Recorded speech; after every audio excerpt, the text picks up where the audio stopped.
আজকাল একটা রাজনৈতিক দল আছে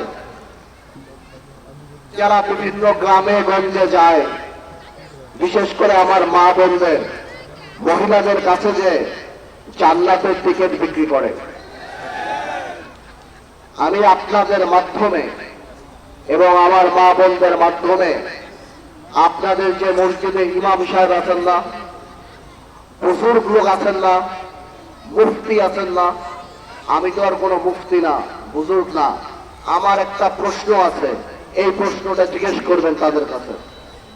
জিজ্ঞেস করবেন, আচ্ছা হুজুর, হাদিসে কি আছে যে দজ্জাল যে আছে, এক চোখের দজ্জাল যে আসবে, সেই দজ্জাল নাকি বেহেশত দেখাইতো মানুষরে, চোখ দেখাইতো মানুষরে, এবং হাদিসে নাকি আছে নবী করিম সাল্লাল্লাহু আলাইহি ওয়াসাল্লাম বলে গেছে যে ও যে বেহেশত দেখায় ওইটা নাকি আসলে দোজখ, ও যে দোজখ দেখায় ওইটা নাকি আসলে বেহেশত। এই ফিতনা যারা করে, এই মুনাফিকি যারা করে, এই ভেদাভেদ যারা করে, এই দজ্জালের ধোঁকাবাজি থেকে আপনারা দূরে থাকবেন ইনশাআল্লাহ। আপনারা আবেগ নয়, বিবেক দিয়ে ভোট দেবেন। আজকে আমি এখানকার জামাত ইসলামীকে জিজ্ঞেস করতে চাই, আমরা রাজনীতি করেছি, এখানকার যারা আছে সবাই রাজনীতি করে, আমাকে একটা প্রশ্নের জবাব দেন তো, জীবনে কোনোদিন জামাত ইসলামীর এই ভোলাতে দেখেছেন কোন নদী ভাঙন, কোন করোনা, কোন দান খয়রাত যাকাত মানুষের কোন উপকারে আসতে কোনদিন আপনারা দেখেছেন?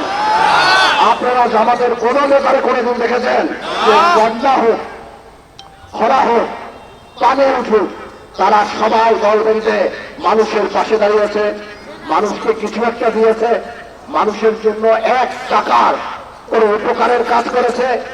সারা জীবন দেখলাম না কোন আন্দোলনে, এই ভোলা স্থিতিতে কোন মামলায় দেখলাম না, কোথাও কিছু দেখলাম না। এখন ইলেকশন আসছে, পোলাপানীয় বিস্কিট খায় আপনি ভোট চান, এই বিস্কিট খাওয়াবে, এই চকলেট খাওয়াবে, কিন্তু গলায় বাইজা গেলে পানি খাওয়াবে না।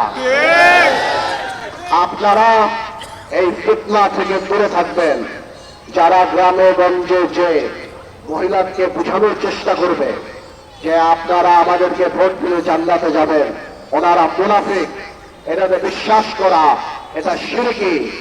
আপনারা বাড়ি বাড়ি আমার এই কথা পৌঁছে দেবেন, ঠিক আছে? হাত তুলে বলেন আমার পৌঁছে দেবেন, যারা অবশ্যই বুঝে দেবেন। ভোট দেবেন মানুষকে যোগ্যতায়, ভোট দেবেন মানুষকে সততায়, ভোট দেবেন মানুষকে যাদের দেশ পরিচালনা করার ক্ষমতা আছে, যারা দেশ পরিচালনা করার অভিজ্ঞতা আছে। ভোট দেবেন মানুষকে, আমরা আপনাদের চাকর, আমাদেরকে যখন ভোট দেবেন আমরা আপনার কর্মচারী, আপনাদের চাকরের মতো আপনাদের বেতনে আমরা চলব। প্রত্যেকটা কাজ আমাদের কাছ থেকে বুঝে নেবেন। 17 বছর পরে একটা সুযোগ এসেছে সামনে, মানুষের গণতান্ত্রিক অধিকার ফিরিয়ে দেওয়ার, মানুষের ভোটাধিকার ফিরিয়ে দেওয়ার এবং একটা ভোট প্রদান করার।